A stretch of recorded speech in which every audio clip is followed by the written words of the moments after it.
नीलाम्बुजश्यामलकोमलाङ्गं सीतासमारोपितवामभागम् पाणौ महासायकचारुचापं नमामि रामं रघुवंशनाथम।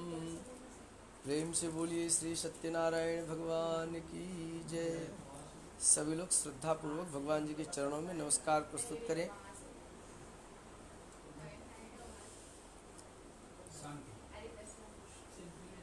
श्री कृष्णाय नमः।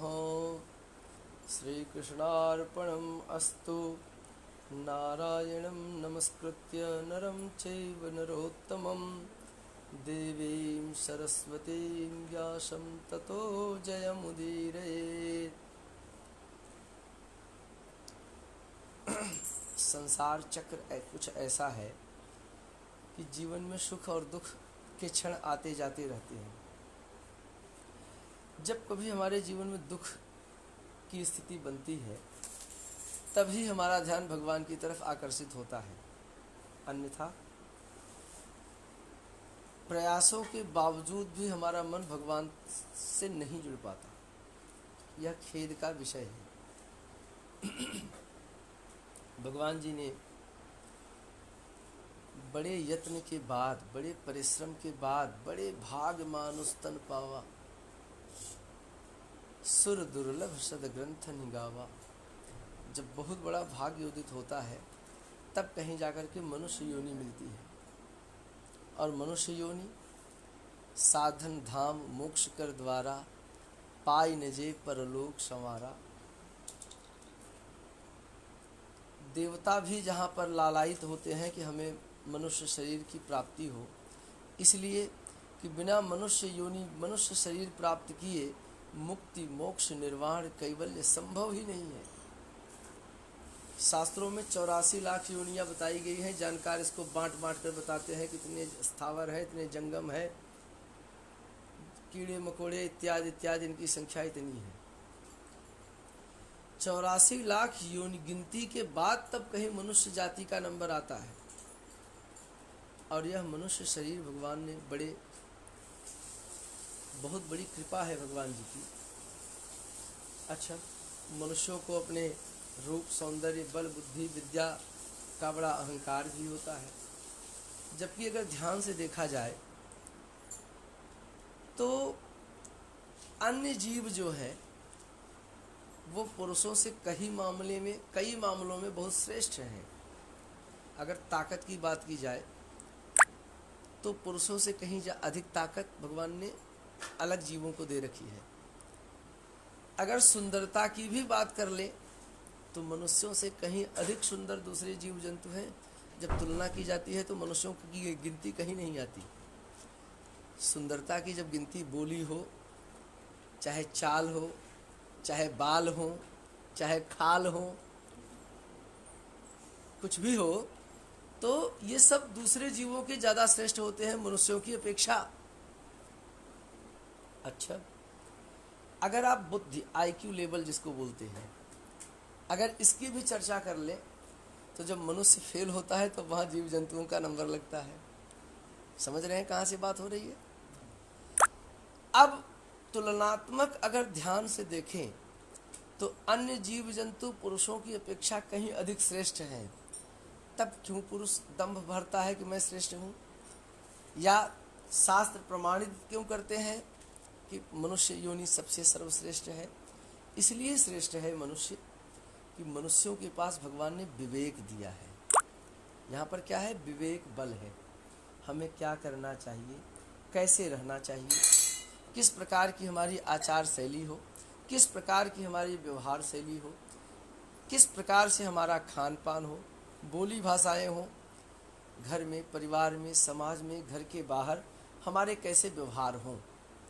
इन सबका विवेकपूर्ण जो निर्णय है, विवेकपूर्ण जो व्यवहार है, बर्ताव है, यही मनुष्यों को सर्वश्रेष्ठ बनाता है। बच्चा पार्टी लोग तो मोबाइल बंद कर दे जा, यार ध्यान द। बड़े काम की बात बताने जा रहा हूँ। सबके काम की बात है।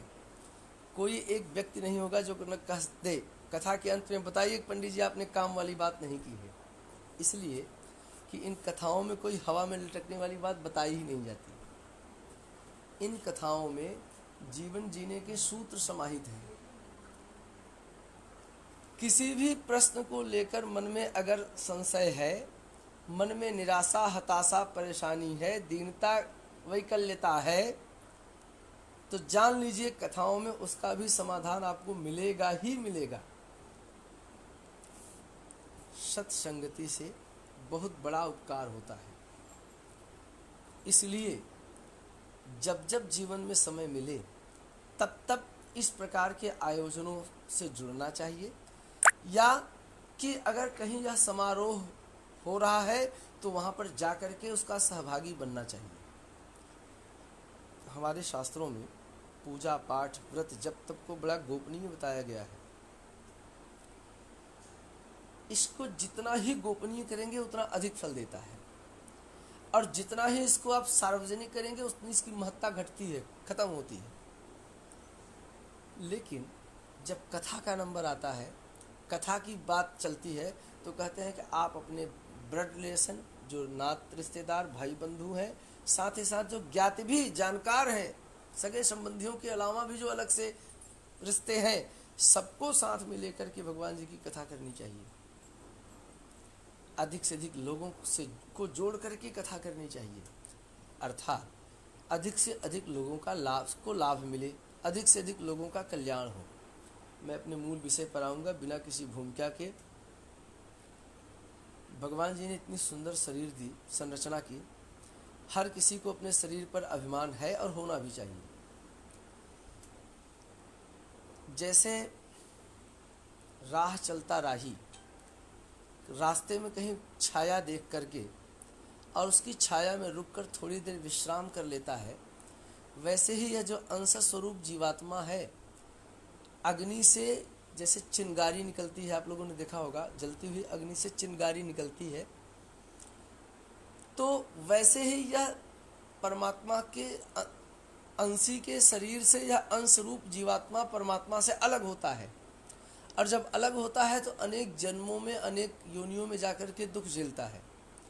और जब मनुष्य शरीर को प्राप्त करता है तो जैसे राही कुछ देर छाया में विश्राम करके फिर छाया का त्याग कर देता है, वैसे ही यह जीव कुछ पल के लिए शरीर में आता है और एक समय सीमा के बाद इस शरीर का त्याग कर देता है। लेकिन जितने पल वह वहाँ रुकता है, उतने ही पल वह जीव अपने कर्मों के माध्यम से चाहे तो फिर से परमात्मा को प्राप्त कर ले, जिसे जानकारों ने मोक्ष की संज्ञा दी है। 4 पुरुषार्थ, धर्म, अर्थ, काम और मोक्ष। परमात्मा की प्राप्ति के जो 2 प्रमुख मार्ग बताए गए, प्रवृत्ति मार्ग और निवृत्ति मार्ग। प्रवृत्ति मार्ग यह गृहस्थ धर्म है।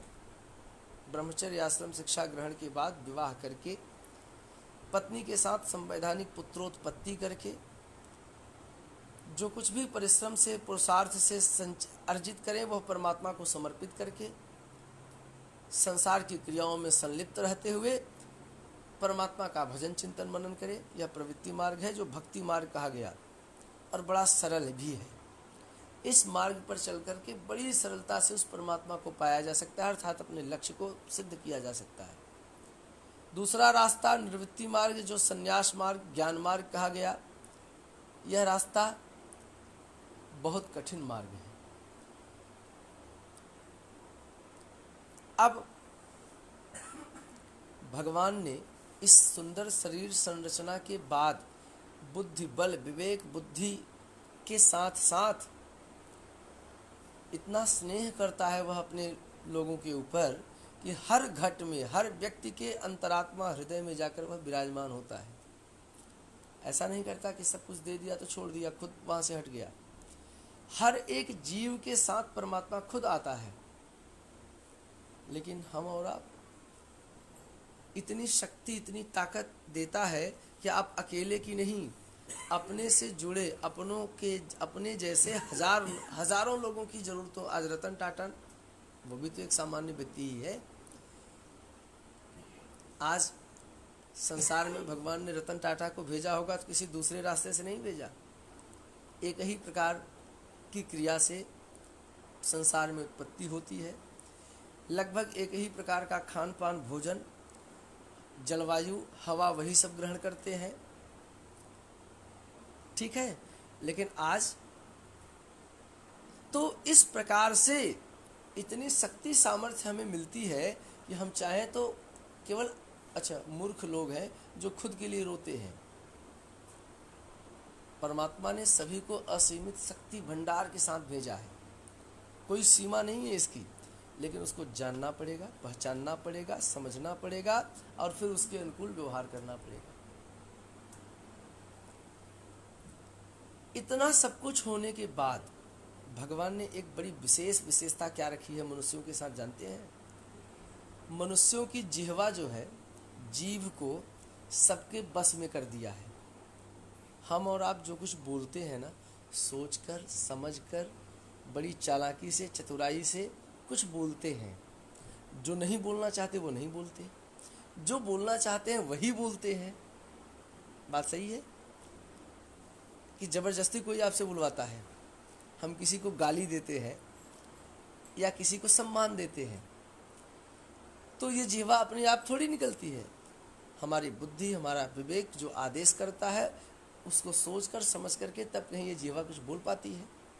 सारे शास्त्र, सारे तीर्थ, सारे धर्म, महात्मा, ज्ञानी, विज्ञानी सब यही कहते हैं कि सिर्फ एक परमात्मा का चिंतन करिए, भगवान के उसी एक नाम का आश्रय लेकर उसी नाम का मनन चिंतन करिए। अच्छा, ऐसा नहीं है कि जितनी बातें मैं अभी कर रहा हूँ इन बातों के विषय में आप लोग पहले से नहीं जानते थे। ये सारी बातें आप लोग, मैं गारंटी के साथ कर रहा हूँ, आप लोग सब जानते हैं, ये सबको पता है। अच्छा, मैं कह रहा हूँ तो निश्चित रूप से मुझे पता है, तभी तो मैं कह रहा हूँ। लेकिन बड़े दुख की बात है कि ये जो बातें लोग करते हैं, करने वाले भी और सुनने वाले भी इसका कोई पालन नहीं करता, इसका कोई पालन नहीं करता। और पालन जब नहीं करता तो क्या मतलब हुआ फिर उसका? जब आप पालन ही नहीं करोगे तो उसको करने और कराने से लाभ क्या है? अच्छा, जब आप बार बार आप उसी में लगे रहोगे, 1 बार, 2 बार, 10 बार, 100 बार, 1000 बार, तो कुछ अंश उसका पालन करना शुरू करोगे। अचानक से कुछ नहीं होता। कोई भी चीज परिवर्तन जब होता है तो अचानक से नहीं होता। अभ्यासेन तु कौन्तेय वैराग्येण च गृह्यते। अभ्यास, जब निरंतरता होगी उस कार्य के प्रति, आप निरंतर लगातार उस कार्य को आप करते रहना है, यह सारी मनोकामनाओं की सिद्धि का एकमात्र साधन है। तो इस दृष्टि से लोग क्या करने लगे कि जब भी सुख के अवसर बने, कोई अच्छा दिन आया तो वो जरूर भगवान जी की कथा कर लेते, या कोई विशेष कामना उनके मन में जगी तो भी वो भगवान जी की कथा करने का संकल्प ले लेते हैं। हमारे उत्तर भारत में इसको मनौती बोलते हैं, लोग मन्नतें मान लेते हैं। पियो, मौज करो, क्या लेना क्या देना, यही सोचते हैं लोग ना, मनमानी कर लो। अच्छा जरा बताओ, मनमानी करने वालों से मैं पूछ रहा हूँ, आप चाह करके भी अपनी मनमानी कर सकते हैं? अगर मैं मनमानी करना चाहूँ तो कहाँ तक मनमानी कर सकता हूँ? मेरे चाहने से दिन हो जाएगी कि रात हो जाएगी? मेरे चाहने से क्या मौसमों में परिवर्तन हो जाएगा? मेरे चाहने से आज ये कोरोना महामारी चली जाएगी? मेरे चाहने से क्या होगा? कुछ भी नहीं हो सकता। सुख और दुख, ये 2 शब्द हैं। सुख को सभी पाना चाहते हैं, दुख से सभी दूर रहना चाहते हैं। ऐसा को अच्छा क्यों? जरा 1 मिनट के लिए रुक कर के जरा इस पर विचार कर लीजिए कि हमारा मन सुख ही क्यों चाहता है? हम सबका मन सुख को ही क्यों चाहता है? और अगर इस प्रश्न का उत्तर न मिले तो दूसरे तरह से, दूसरे एंगल से जरा प्रश्न करिए कि किसकी चाहत लोग करते हैं, किसी को लोग कब चाहते हैं? जैसे मेरे मन में किसी चीज की चाहत आ गई, इच्छा आ गई, तो वो मेरे मन में इच्छा कब आएगी? जबकि एक बार के लिए ही सही उससे मैं पहले मिला हूं, कभी उससे मैं मिला रहूं, उसके गुण दोषों के विषय में जानता रहूं, तब कहीं जाकर के उसकी मुझे याद आएगी। सही बात है। अच्छा, इसका मतलब है कि अगर हम सुख चाहते हैं तो जरूर उस सुख से हम पहले कभी मिले रहे हैं, ये बात सही होती है। अच्छा, अब चाहे मिठाई खा लो, मनोनुकूल वस्तुओं को खा लो या इच्छित कार्यों को कर लो, उसके करने के बाद भी मन में छटपटाहट बनी रहती है और फिर भी सुख की खोज जारी रहती है। अर्थात वास्तविक सुख से हम तब भी वंचित रहते हैं। जैसे हमारा कोई लक्ष्य हो, छोटा मोटा, घर खरीद लेना है, बेटे बेटी की शादी कर लेनी है, पुत्र पैदा करना है, ऐसे बहुत सारे लक्ष्य आपने बनाए, और जब उस लक्ष्य को की प्राप्ति हमको हो जाती है, उसके बाद भी हमें लगता है कि यार कुछ तो अभी बाकी है, कुछ तो अभी शेष है, ऐसा लगता है। कभी पूर्ण तृप्ति की अनुभूति हुई किसी को? पूरा ना होती है, मैं बताऊंगा होती है, कब होती है वो भी बताऊंगा। वास्तविक सुख की परिभाषा क्या है वो भी बताऊंगा, और सुख वास्तव में मिलती कैसे है वो भी बताने जा रहा हूँ। कथाओं में किसी प्रश्न का उत्तर शेष नहीं रहता, ये जान लीजिए। सारे प्रश्नों का मैंने चैलेंज क्या किया था, सारे प्रश्नों का समाधान इन कथाओं में है, तो जरूर होगा, अवश्य होगा। सर्वम आत्मवशम सुखम सर्वम परवशम दुखम एतत् विद्या समासेन लक्षणयोः सुख दुःखयोः। जहाँ तक आपका अपना बस चले समझ लो वहीं तक सुख है। जब हम परवश हो जाते हैं, दूसरे के वशीभूत हो जाते हैं, तो वहीं से दुख की गिनती शुरू होती है। ई भैया एक बात जान ले, छोड़ा जाए दे। जय श्री राम।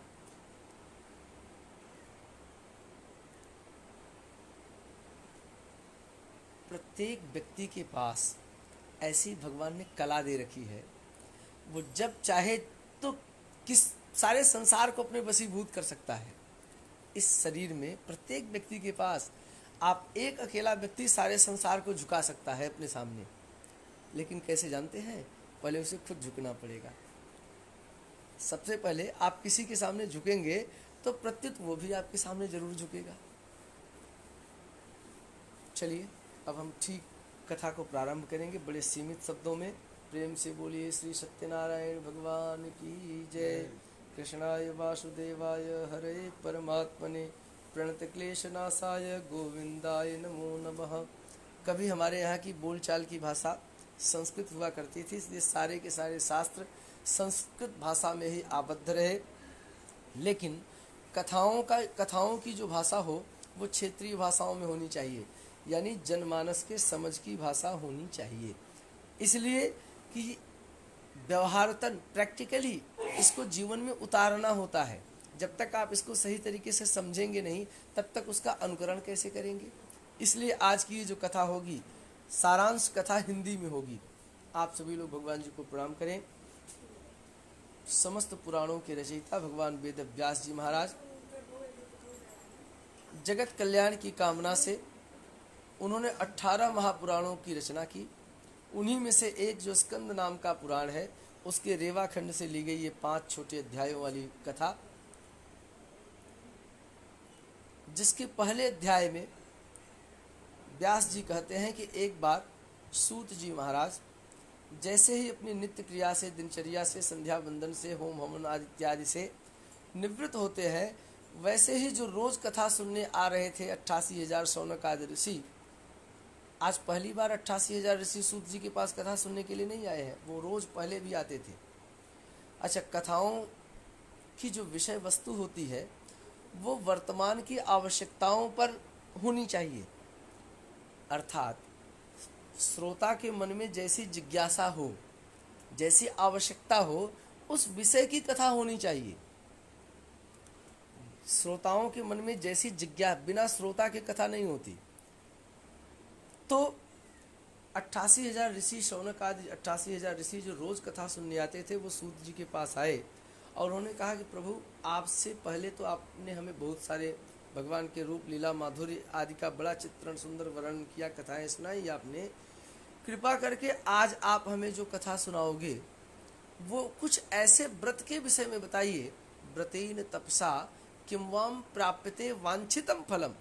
इस जीव का जो मूल श्रेयस पद है, वांछित फल है, मोक्ष पद की प्राप्ति जिसे हम कहते हैं, निर्वाण कैवल्य इत्यादि, तो उसकी प्राप्ति के लिए शास्त्रों में जो व्रतोपाय बताए गए हैं, व्रत जप उपाय बताए गए हैं, उसके विषय की बात आज हमें बताइए।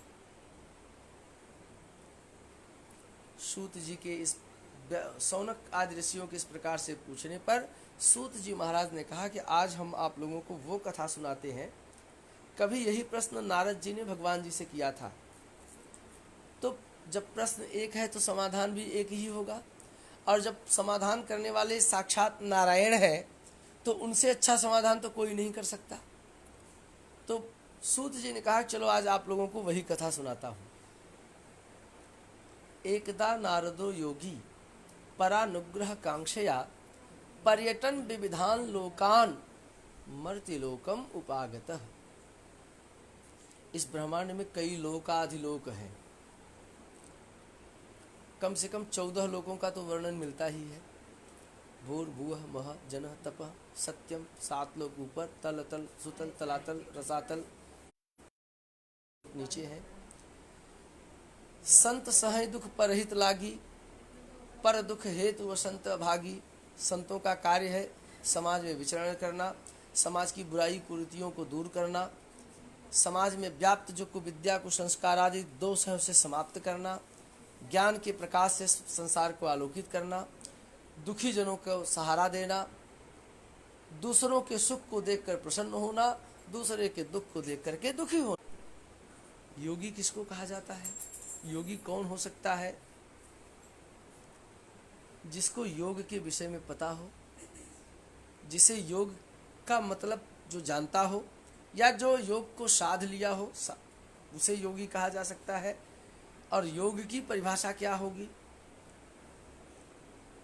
कुछ लोगों ने कहा चित्तस्य वृत्ति निरोधः, चित्त की चंचलताओं पर निरोध ही योग है। अर्थात आपका मन आपके वशीभूत अगर है तो आप योगी कहे जा सकते हैं। कुछ लोगों ने कहा कि सुख दुख में जो समान रहे, हानि लाभ में जो जय पराजय अपमान सम्मान में एक समान बना रहे, वह योगी है। कहीं पर लिखित प्रमाणित पाया गया योगः कर्मसु कौशलम। किसी भी कार्य में अगर आपके पास मास्टर डिग्री है, किसी भी कार्य के आप ज्ञाता हो गए, किसी एक विषय को अच्छे से आप जान लिए, कार्यों की निपुणता कुशलता व्यवहार कुशलता ही योग है। बहुत सारी परिभाषाएं योग की संसार में प्रचलित हैं, लेकिन अगर योग को सरलतम, योग की भाव रूपी परिभाषा अगर जानना है, आइए पन्नी जी जल इनके ऊपर छिड़क दे। किसी भी प्रकार का आप लोग खेद मन में मत उत्पन्न करिए, आधे घंटे में पूर्णाहुति होगी। हाँ, लक्ष्य समय मुझे ध्यान है। नहीं, आप लोगों के चेहरे नर्वस दिख रहे हैं, मुझे लग रहा है पंडित जी अब लंबी पारी खेलने वाले हैं, तो ऐसा कुछ नहीं होगा। 10 से 15 मिनट की ये कथा करूंगा, उससे ज़्यादा नहीं करूंगा। देखिए, अगर आप लोग कुछ पल के लिए रुकेंगे तो एक अलग आनंद की प्राप्ति आपको होगी। पता नहीं क्यों आप लोगों को हो रही है कि नहीं, लेकिन मुझे तो लगता है कि ज़रूर होगी।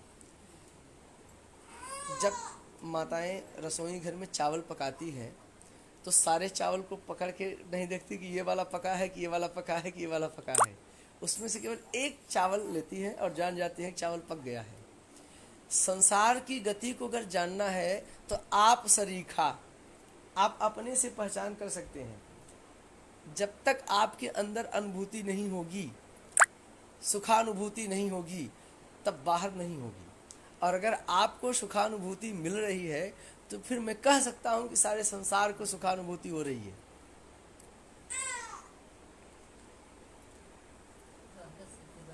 मैं आप लोगों को योग की एक भाव रूपी परिभाषा बताने जा रहा था। भाव परिभाषा, योग शब्द का अर्थ होता है जोड़ना। योग माने आप पढ़े रहा होगा, जब जोड़ किसका होता है वहां पर 2 चीजें होनी चाहिए। जोड़ने के लिए कम से कम 2 वस्तुओं का होना आवश्यक है। तो किसको किससे जोड़ना है? एक तो आत्मा है जीव, अब एक परमात्मा है। अंश और अंशी जो किन्हीं कारणों से एक दूसरे से अलग हुए हैं, उनको फिर से जोड़ देना ही यही योग है। अच्छा, परमात्मा जानत तुम्हें तुम्हें होई जाई, जैसे ही यह जीवात्मा इस रहस्य को जानता है, वह तुरंत परमात्मा के सदृश हो जाता है। बहुत ज्यादा लाइन के चक्कर में मत पड़े, जितने लाइन के चक्कर में जाओ उतने फंसत चला जाओ, कहे कि लाइनों का कम नहीं। मैं क्या कह रहा हूँ, 18 पुराण हैं, अगर पुराणों को पढ़ने जाएंगे तो ये जीवन कम पड़ जाएगा। उसके अलावा भी बहुत सारी चीजें हैं। एक लाइन में मैं बात खत्म कर रहा हूँ। जितने हम अध्ययन परायण होना चाहिए, ज्ञान की बातों को अधिक से अधिक सीखनी चाहिए। ज्ञान की पिपासा मन में संतोष वृत्ति कही गई, लेकिन ज्ञान के लिए संतोष नहीं कहा गया, अधिकतम होना चाहिए। लेकिन बड़े दुख की बात है कि सारे ज्ञान कहते क्या है, सारे मार्ग, सारे रास्ते, सारे ग्रंथ मिल करके एक बात केवल कहते हैं, भगवान के नाम का जप करिए, भगवान के नाम का। और ये सब जानते हैं, ये सब जानते हैं। ये जानते हुए फिर क्या ढूंढ रहे हो पुराणों में? आप तीर्थों में जाकर क्या कर रहे हो? आप कई जगहों पर, कई दुकानों पर जाकर के आप कर क्या रहे हो? मंदिर मंदिर भटक कर आप पाना क्या चाहते हो? जबकि सबके सार में कह दिया गया कि आप एक नाम के आश्रय हो जाइए, एक नाम लीजिए, वैधानिक संवैधानिक तरीके से एक नाम का आश्रय लीजिए और उसी पर आरूढ़ हो जाइए। वो तो करना नहीं है। थियरी पढ़ रहे हैं, पुस्तकें जमा कर रहे हैं, प्रैक्टिकल की तरफ बढ़ ही नहीं रहे हैं। नारद जी, प्रैक्टिकल यही है, नारद जानेऊ नाम प्रतापू। नाम की महिमा को जैसे नारद जी ने समझा, और समझा तो क्या हुआ, पायऊ परम अनुपम ठाऊं, ऐसे कुछ लाइन है। नारद जी को जो सम्मान मिला था वो कहीं भी किसी भी समय किसी के पास आ जा सकते थे। परमात्मा का साक्षात्कार वही कर सकता है, इस संसार सागर से वही पार हो सकता है जो व्यक्ति नाम रूपी नौका पे सवार होगा। और नाम रूपी नौका पे सवार होकर नारद जी धरती लोक पर आए तो देखा जितने बलवान हैं, बलिष्ठ हैं, बुद्धिमान हैं, धनवान हैं, सामर्थ्यवान हैं, संपन्नवान हैं, सब दुखी हैं। किसी के पास सुख की सत्ता नहीं है। समाधान के लिए भगवान के पास गए, कई तरीके से भगवान जी की स्तुति की। भगवान जी ने नारद के आने का कारण पूछ लिया। नारद जी ने कहा, प्रभु आप सर्वंतर्यामी हैं, फिर भी अगर मेरे द्वारा जानना चाहते हैं तो मैं धरती लोक पर गया था, लोग बड़े दुखी हैं, लोगों का दुख कैसे दूर हो, उपाय बताइए। भगवान ने कहा, व्रतम अस्ते महत्पुण्यम स्वर्गे मर्ते च दुर्लभम तव स्नेहान मया वत्स प्रकाश क्रियते धुना। व्रत तो है, बड़ा सरल है, सर्वोत्तम व्रत है, संक्षिप्त है, सरल है और सारी मनोकामनाओं की सिद्धि का एकमात्र साधन है। लेकिन आज से पहले अधिकारी न पा करके ये व्रत मैंने किसी को नहीं बताया। स्वर्गे मर्ते च दुर्लभम, न स्वर्ग के किसी देवता को बताया, न पृथ्वी के किसी प्राणी को बताया। आज तुम्हारे ऊपर बड़ा विशेष स्नेह हो रहा है। तव स्नेहान मया वत्स, तुम्हारे ऊपर विशेष स्नेह हो रहा है। और यह विशेष स्नेह इसलिए हो रहा है कि पहले व्यक्ति हो जो जगत कल्याण की कामना से मेरे सामने आए हो। हम और आप अपने संपूर्ण जीवन को केवल अपने शरीर के पोषण में, पत्नी पुत्र परिवार के पोषण में, प्रॉपर्टी बनाने में इस शरीर को खत्म कर देते हैं। जान लीजिए, जो व्यक्ति इस सुंदर शरीर को पा करके और व्यर्थ भोगोपवाद में जीवन को नष्ट कर देता है, ऐसे व्यक्ति से बड़ा ब्रह्म हत्या, ब्रह्मघाती कोई है भी नहीं। पता नहीं कितने योनियों में भ्रमण करने के बाद, कितनी तपस्या के बाद तब जाकर यह मनुष्य शरीर मिलती है और उसको हम व्यर्थ गंवा देते हैं। इसलिए सावधान हो जाइए, सजग हो जाइए। और अभी भी बहुत समय बचा है, जहां से जागो तभी सवेरा। नारद जी से भगवान ने कह दिया ऐसा ऐसा उपाय है। नारद जी ने उसके फल के विषय में पूछ लिया, किम फलम किम विधानम च, और इसका विधान क्या है, कैसे किस प्रकार से इस व्रत को किया जा सकता है। भगवान जी ने कहा, दुख शोकादि शमनम धन धान्य प्रवर्धनम सौभाग्य संततिकरम सर्वत्र विजय प्रदम यस्मिन कस्मिन दिने मृत्यु श्रद्धा भक्ति समन्वितः। किसी भी दिन ये व्रत किया जा सकता है, दुख शोक का समन करता है, धन धान्य को बढ़ाता है, सौभाग्य संतान की रक्षा करता है, पुत्रोत्पत्ति में सहायक है, सारी कामनाओं की सिद्धि में सहायक है। नारद जी ने विधान बता दिया। भगवान ने कहा, बड़ा सरल विधान है, पत्रम पुष्पम फलम तोयम यो में भक्त्या प्रयक्षति, जो भी मिल जाए तुम्हारी सामर्थ्य के अनुसार, पत्ता फल फूल जल, मैं उसी में प्रसन्न हो जाता हूँ। सपादम सर्वभक्षाणी चैकीकृत निवेदयेत विप्राय दक्षिणाम दद्यात। एक बड़ी विशेष बात यहाँ पर बताई, जोर देकर बताई, कथा सुनने से पहले ब्राह्मणों की पूजा कर लें, ब्राह्मणों को तिलक चंदन के साथ पूजन के बाद दक्षिणा देकर के संतुष्ट करने के बाद ही कथा सुने। अकेले कथा न सुने, भाई बंधु इष्ट मित्रों को साथ में लेकर। लेकिन शर्त क्या रख दिया, ते सर्वे धर्म तत्परा, जो धर्म परायण लोग हों, धर्ममति वाले लोग हों, आस्थावान हो, नास्तिक न हो, ऐसे लोगों को लेकर के ही कथा सुने। कथा के अंत में प्रसाद ग्रहण करें, प्रसन्नता स्वरूप भजन चिंतन नृत्य गाना नाच गाने के साथ करें, और तब अपने अपने घर जाएं। लेकिन जाते समय भी परमात्मा के उसी रूप माधुर्य लीला का मन में स्मरण चिंतन करते रहें। इस प्रकार से जो कोई भी भगवान जी की कथा करता है, निश्चित रूप से उसे उस परम पद की प्राप्ति अवश्य होती है, और संसार के भौतिक सुखों की भी अनुभूति होती है।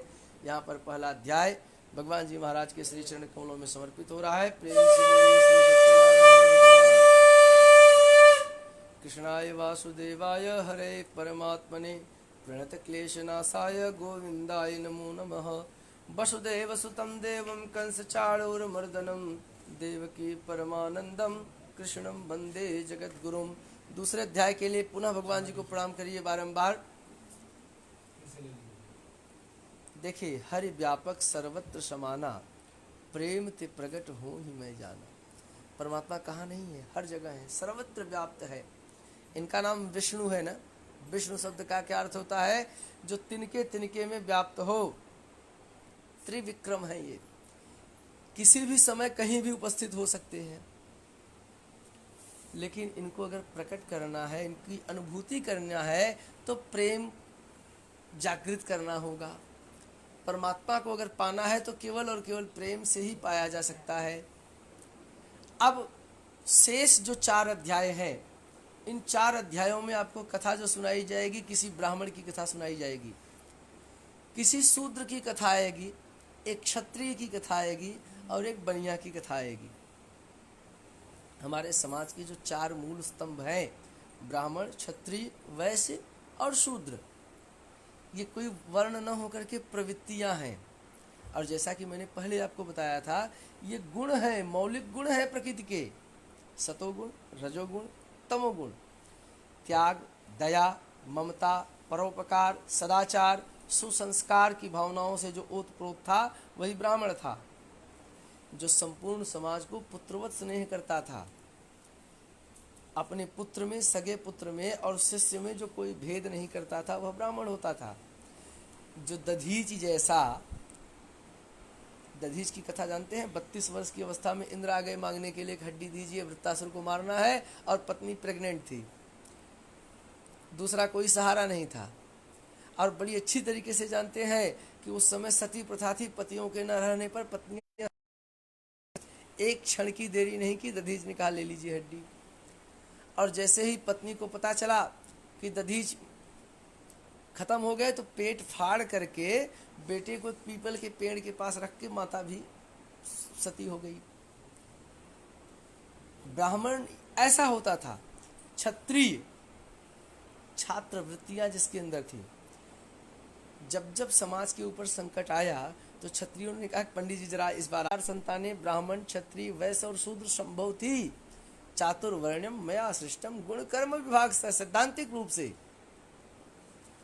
ये तो वर्णाश्रम व्यवस्था में भेद खड़ा कर दिया। आज की जो वर्णाश्रम व्यवस्था, इसका कोई अस्तित्व है?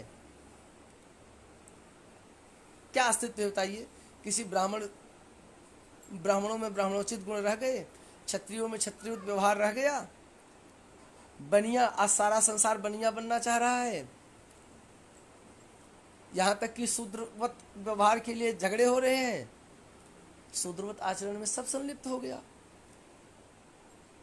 मौका मिले तो चोरी चमारी, बेईमानी, कपट, जुआ, शराब, व्यभिचार, अनाचार, दुराचार, दुर्व्यसनों से कौन न जकड़ जाए, ये किसको न जकड़ ले। लोग लालायित रहते हैं ऐसा करने के लिए, जो समाज के घृणित कर्म थे। तो इस समाज से क्या उम्मीद की जा सकती है। ये कथा समाज को संस्कारित करने के लिए है, समाज को शिक्षित जागृत करने के लिए है, चैतन्य करने के लिए है, और उस विघटित समाज को एक सूत्र में बांधकर कल्याणमयी वातावरण निरूपित करने के लिए इस कथा का उद्देश्य है। दूसरे अध्याय की कथा में ब्राह्मण देवता बड़े दुखी हैं, गरीबी से परेशान हैं। गरीबी इससे बढ़कर कोई दुख होता भी नहीं। बुभुक्षितम किम न करोति पापम, अगर कोई व्यक्ति भूखा रह जाए तो क्या कुछ नहीं कर, भूखा क्या कुछ नहीं करता। पेट की भूख बहुत जटिल होती है। इस कोरोना महामारी में अब तक के अनुभवों को थोड़ा अलग तरीके से अनुभव दिया। मैं देख रहा हूं कि इस परिवार का जो मुखिया बहुत प्रिय था, बड़ा संपत्ति वैभवशाली था, उसके मरने पर लोग नहीं गए।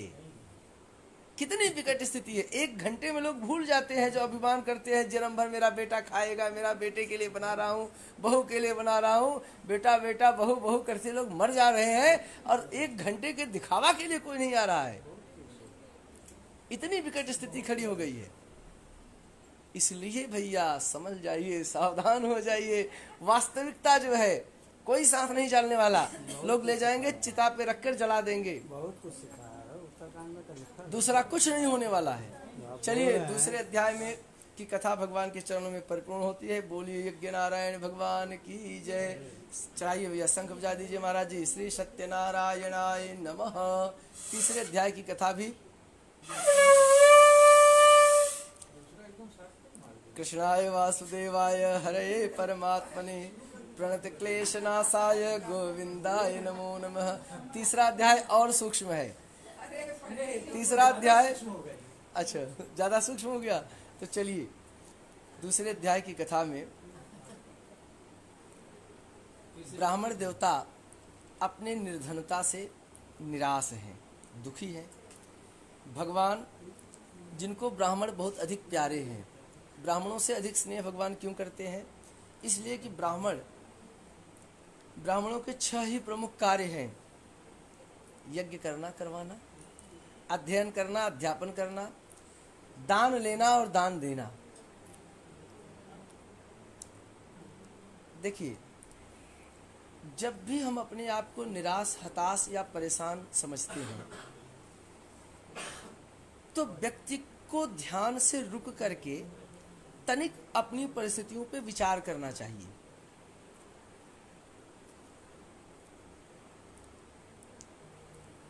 एकाकी चिंतयानो ही परम श्रेयोधि गच्छति। सबके सामने ये अवसर जरूर आता होगा। कभी कभी ये लगता है कि इस प्रश्न का उत्तर मेरे पास नहीं है। कुछ क्षण ऐसे आते हैं जब हमें लगता है कि इस प्रश्न का समाधान मेरे पास कुछ भी नहीं है। तब हम करें क्या करें? तो ऐसी परिस्थिति में व्यक्ति को चाहिए कि वो रुक करके अपने जीवन के क्रियाकलापों का जरा एक बार वह अवलोकन करे कि किस प्रकार की हमारी कार्यशैली है।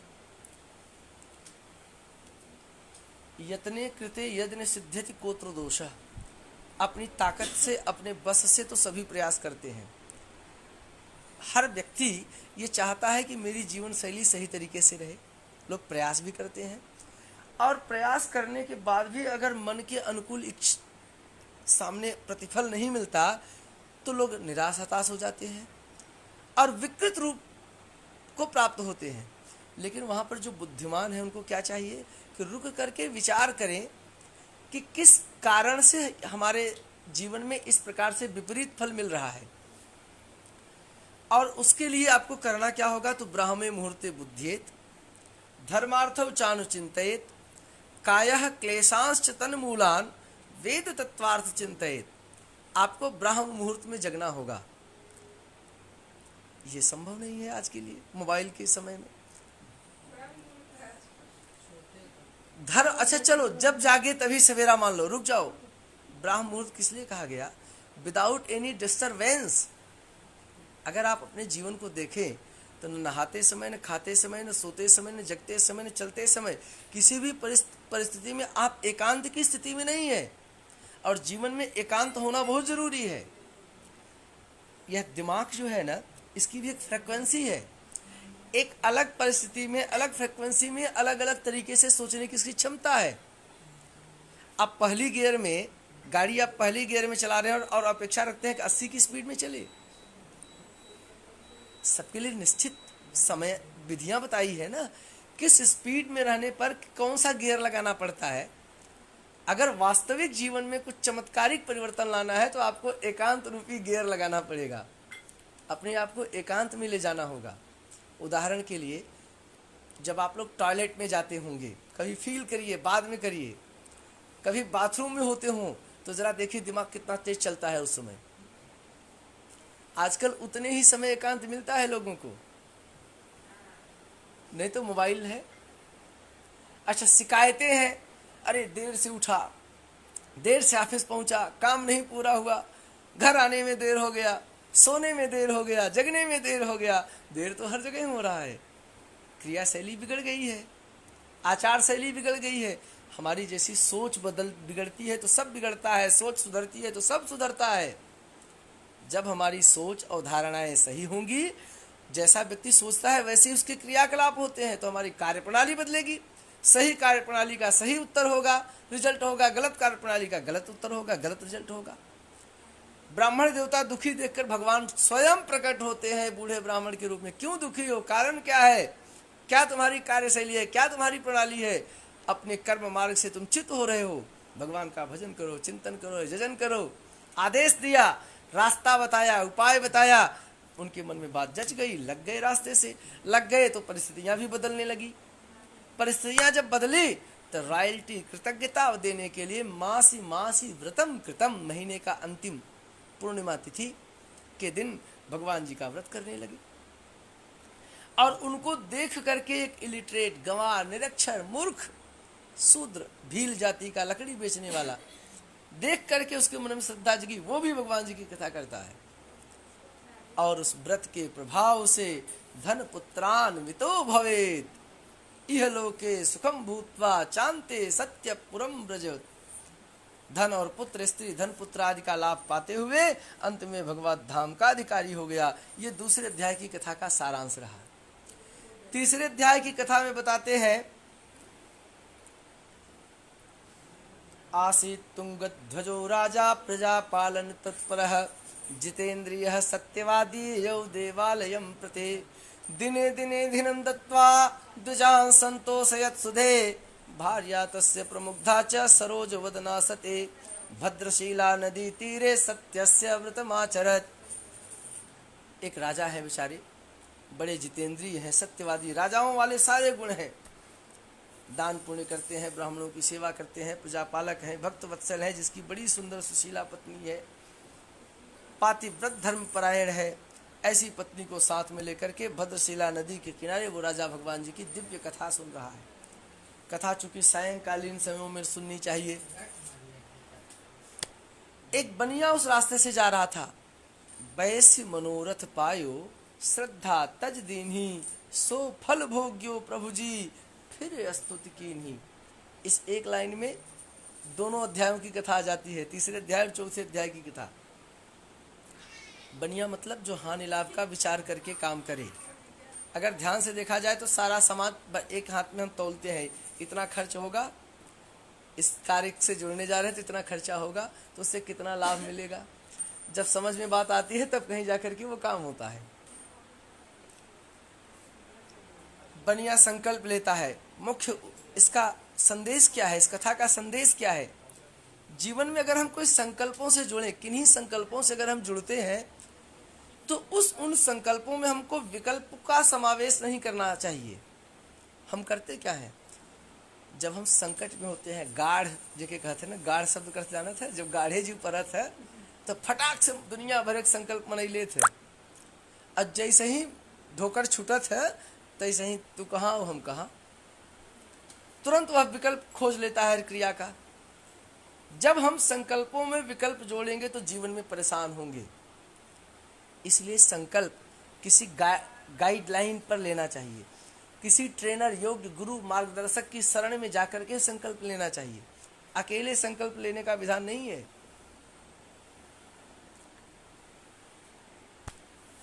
या आप पहले से पूर्व परिचित हो, समझदार हो, आप ट्रेंड हो, तो आप अकेले संकल्प ले सकते हैं।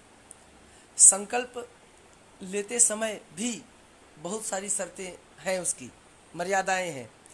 लेकिन किसी भी कारणवश अगर आपने संकल्प ले लिया तो अंतिम सांस तक उस संकल्प को पूरा करते रहना चाहिए।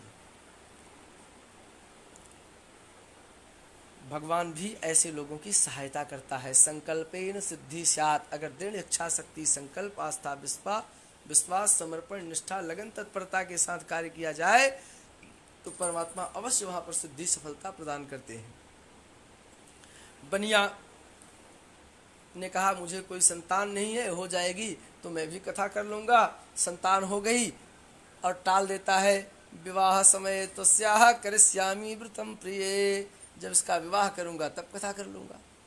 और टालता गया तो शादी में भी टाल दिया। भगवान ने कहा ये तो बड़ा टालू वीर है, ठीक है अभी लटका देता हूं इसको। तो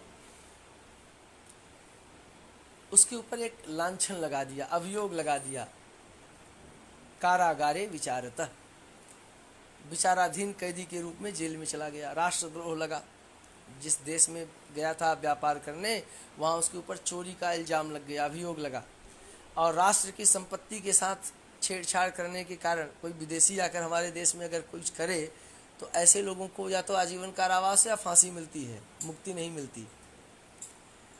जेल में चला गया। माँ बेटी परेशान। बिटिया जिसका नाम बड़ा सुंदर उसने रखा था कलावती, चंद्रमा की कलाओं की तरफ बढ़ रही थी इसलिए उसका नाम कलावती उसने रख दिया। भिक्षा, भूख बड़ी विचित्र होती है, व्यक्ति से क्या क्या नहीं करवा देती। एक सेठ की बेटी, बहुत बड़े सेठ की बेटी आज भीख मांग रही है। भिक्षा मांगने के लिए ब्राह्मण के घर में गई तो कथा सुनते देखकर रुक गई। कथा की महत्ता है, महिमा है। कथा की संपन्नता पे ही प्रसाद लेकर स्थान छोड़ना चाहिए, हटना चाहिए। देर रात को घर आई। बच्चों की प्रथम गलती पर अगर माता पिता न डांटे तो दोबारा उनको डांट नहीं सकते। ये सीख है कथाओं की। बच्चों को प्रारंभिक नान्हे गुण सयाने विद्या, नान्हे गुण सयाने विद्या, विद्या समय अवसर आने पर मिलेगा, लेकिन संस्कार गुण जो है वो प्रारंभिक पहले दिन से देना शुरू करना चाहिए। प्रथम गलती करके आए तो उसको कभी इग्नोर मत करिए। आज बिटिया पहले देर रात के घरे आ चुकी। कथा का समय सायंकालीन है। पंडित जी के ऊपर है कथा जल्दी कर दें या देर कर दें। प्रसाद लेकर ही आना है तो बेचारी प्रसाद लेकर देरी से घर आई। माई डांटा था इतनी देर कहाँ रहूँ तू, का तो है मन में बा। बिटिया प्रमाण क्या देती है, अन्यथा मत ले माँ, मैं भगवान जी की कथा में गई थी और कथा में प्रमाण भी ऐसा दिया कि इस कथा का प्रसाद पूरे ढूंढ लीजिए, संसार में कहीं नहीं मिलेगा, न किसी हाट में, न बाजार में, न दुकान में। इसका प्रसाद जहाँ पर कथा हो रही होती है वहीं मिलेगा। और जब उसने प्रमाण खाने, प्रसाद कथा में आए हुए व्यक्ति को प्रसाद खिलाया जाता है और घर जाने के लिए भी दिया जाता है। कोई अगर कथा सुनने आए तो उसको लोग खाने के लिए भी देते हैं, पाने के लिए, और घर ले जाने के लिए भी देते हैं। तो घर ले जाने वाला प्रसाद उसने दिखा दिया प्रमाण में। माता को विश्वास हो गया और साथ में याद भी आ गया कि हम लोगों ने भी पहले ये कथा करने के लिए संकल्प लिया था। स्त्रियां जिनमें श्रद्धा बहुत अधिक होती है, श्रद्धामती होने के कारण भगवान से तुरंत क्षमा याचना करती है। दूसरे दिन अपने पुरोहित जी को बुला करके भगवान की कथा करती है और भगवान से प्रार्थना करती है कि हमारे पति और दामाद का खबर जल्दी ले आए। चमत्कार हुआ। जिस राजा ने बनिया और दामाद को पकड़ा था उनका नाम था चंद्रकेतु। तुरंत भगवान उनको उसी रात स्वप्न देते हैं कि उस बनिया दामाद को छोड़ दे, नहीं तो तुम्हारे पूरे नाश श्यामी स राज्य धन पुत्रकम, तुम्हारे राज्य सहित धन पुत्र सबको नष्ट कर दूंगा। सुबह होकर राजा डरता हुआ बनिया दामाद को बुलाकर दुगने वस्त्र अलंकारों के साथ सुसज्जित करके विदा कर देता है। यहीं पे तीसरा अध्याय संपन्न होता है। प्रेम से बोलिए श्री सत्यनारायण भगवान की जय।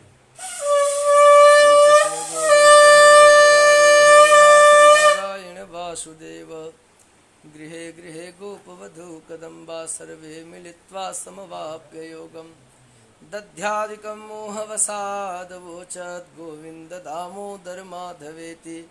श्री कृष्ण गोविंद हरे मुरारे हे नाथ नारायण वासुदेव। चौथे अध्याय की कथा में बनिया नगर जाने के लिए तैयारी कर रहा है। भगवान एक परीक्षा लेने आए। चौथा अध्याय बड़ा इम्पॉर्टेंट इसलिए है कि यहाँ पर एक विशेष बात बताई जाती है। विशेषता क्या है? अक्सर देखा जाता है कि लोग मुँह माटी पोते रहते हैं। अब तो हम बड़ा परेशान बाटी, अब स्थिति ठीक ठाक ना बा। अक्सर देखे हो बा तो संसार के बहुत सारे ऐसे लोग हैं, महाराज बड़ा परेशान बाटी। अब वहाँ टर्नओवर लाखों करोड़ों में चला था, लेकिन महाराज से कहे दो महाराज बड़ा परेशान बाटी। समझाता है ना? तो यहाँ पर एक ध्यान दीजिए, बड़ी विशेष बात बताई जाती है। विशेषता क्या है? शीशे के सामने जब आप खड़े होते हैं, शीशे से कोई झूठ बोल सकता है? दर्पण से, आईना से कोई झूठ बोल सकता है? भला बताइए कौन झूठ बोल सकता है? आप उसके सामने जब खड़े होंगे तो रोते हुए खड़े होंगे तो रोता हुआ दिखाएगा, हंसते हुए खड़ा होंगे तो हंसता हुआ ही दिखाएगा। परमात्मा जिसको सारे लोग बड़े प्यारे हैं, भगवान क्या कहते हैं? ईशावास्य मिदम सर्वम यत् किंच जगत्याम जगत तेन त्यक्तेन भुंजीथा मागृध कशिश्विद्धनम। कड़कड़ में भगवान व्याप्त हैं, तिनके तिनके में व्याप्त हैं। भगवान केवल गंगा जल में नहीं है, गटर में भी है। भगवान केवल मंदिरों में नहीं रहते। जब हरि व्यापक सर्वत्र समान रूप से व्याप्त है तो मंदिरालय में भी व्याप्त है, हर जगह व्याप्त है। अब हम उनसे किस रूप में उनको याद करते हैं? जिस रूप में याद करते हैं वो हमको वैसे मिलते हैं। परमात्मा की एक वरद मुद्रा है। देखिए गुरुदेव भगवान की भी एक वरद मुद्रा दिखाई दे रही है। ये मुद्रा हमेशा बताती है, तू जो सोच रहा है, तू जो देख रहा है, तू जो कर रहा है, जो तू कह रहा है, वैसा ही हो जाए। तथास्तु जिसको कहते हैं, तथा माने जैसा, जैसी सृष्टि, जैसी दृष्टि वैसी सृष्टि। अब जब परमात्मा के सामने खड़ा हो कि तू कहते अब भगवान मैं तो हम बड़ा परेशान बाटी, भगवान कहते हैं बस ऐसे ही रहो, तथास्तु ऐसे ही रहो। इसका यही अर्थ है, दूसरा कोई अर्थ नहीं है। इसलिए कभी भी रोते नहीं रहना चाहिए, सदैव हंसते रहना चाहिए, सकारात्मक शक्तियों से ओतप्रोत रहना चाहिए, नकारात्मकता से बहुत दूर होना चाहिए। चौथा अध्याय यही कहता है, सकारात्मक विचार। अच्छा, एक बड़ी बात है, अगर मुझे भयंकर फोड़ा हो गया, कोई बड़ी दर्द हो गई, कष्ट है शरीर में, और मुझसे आप बोलो पंडित जी खूब सकारात्मकता में रहिए, जीवन में कोई सूल है, पीड़ा है, कष्ट है, चुभ रही है, तो मुझे कैसे दर्द की अनुभूति नहीं होगी? अवश्य होगी। तो सकारात्मकता के उपाय क्या हैं? जीवन में अगर हमारे नकारात्मकता छाई है तो सकारात्मकता जीवन में कैसे आएगी? क्या सकारात्मकता का कोई उपाय है? बिल्कुल है। ये उपाय देख लीजिए। सुबह से 3 साढ़े 3 बजने को आ गया, एक चाय घरे पिए है, दूसर की चाय तुम्हारे घरे पिए है, लेकिन भूख शायद लगभग यही हाल आप लोगों का भी होगा। अगर तन्मयता बनी रहे तो परम अच्छा, जिस आनंद और जिस शांति की अनुभूति इस समय सबको हो रही है, शायद जीवन में कोई बड़ी किसी इच्छित वस्तु की प्राप्ति होने पर भी ये शांति नहीं मिल सकती, ये वाली शांति नहीं मिल सकती। या कोई माई का लाल किसी को ऐसे स्टैच्यू करके आधे घंटे के लिए बैठा दे तो संभव ही नहीं है बिना केवल इस क्रिया के।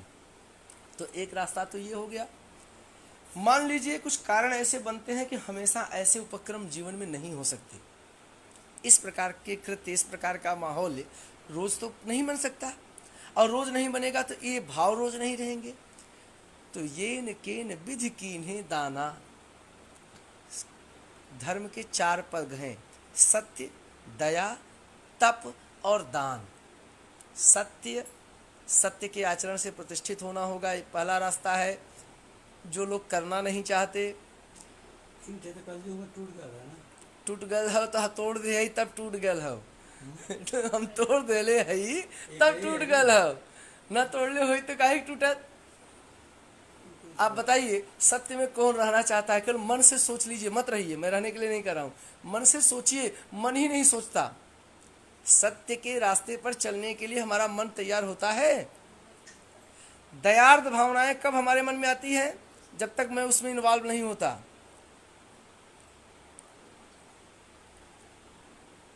बात समझ रहे हैं ना? दयार्द भावनाएं जब अपने ऊपर आती है तो सबसे पहले गाली देख लाठी हम ही उठाई थे। क्षमा गुण है हमारे अंदर। तप, तप कौन कर रहा है भाई? तपस्या के लिए किसका मन तैयार है? और दान तो पहले गठरी चुरावत लगावा। कौन खड़ा है भाई? चलिए, चौथा अध्याय की कथा भी नारायण के चरणों में परिपूर्ण हो रही है। बोलिए सत्यनारायण भगवान की। 5वें और अंतिम अध्याय के लिए कृष्णाय वासुदेवाय हरे परमात्मने गोविंदाय नमो नमः। वसुदेव सुतं देवं कंस चाणूरमर्दनं देवकी परमानंदम कृष्णं वंदे जगद्गुरुम। 5वें अध्याय की कथा का सार यह है, यह संसार विश्वासो ही फलदायकम। ए भाई प्लीज डोंट मरमर। अंतिम अध्याय के साथ साथ बहुत छोटा है, चाहेंगे तो 20 सेकंड में भी पूरा कर सकता हूँ, लेकिन बड़ा विशेष है। 5वां अध्याय फलश्रुति है। फल मिलना, अंतिम में कभी भी असावधान नहीं होना चाहिए, क्योंकि लास्ट में ही किसी भी क्रिया का फल जो है वो अंतिम में प्राप्त होता है। तो 5वें अध्याय में एक बड़ी बात बताई जाती है। अगर जीवन में सफलता पाना है तो आपको विश्वास से जुड़ना होगा। जो जिसके अंदर विश्वास बल नहीं, वो जीवन में कुछ नहीं कर सकता। अच्छा, तो विश्वास और अविश्वास ये 2 चीजें हैं, दोनों ही एक दूसरे के पहलू हैं, एक सिक्के के 2 पहलू हैं। लेकिन कुछ स्थान ऐसे बताए गए जहां पर भूल करके भी अविश्वास नहीं करना चाहिए। कहां कहां? ईश्वर के अस्तित्व पर, गुरु के ऊपर, शास्त्र वचनों के ऊपर, माता पिता के ऊपर और पति पत्नी के मर्यादित जीवन में।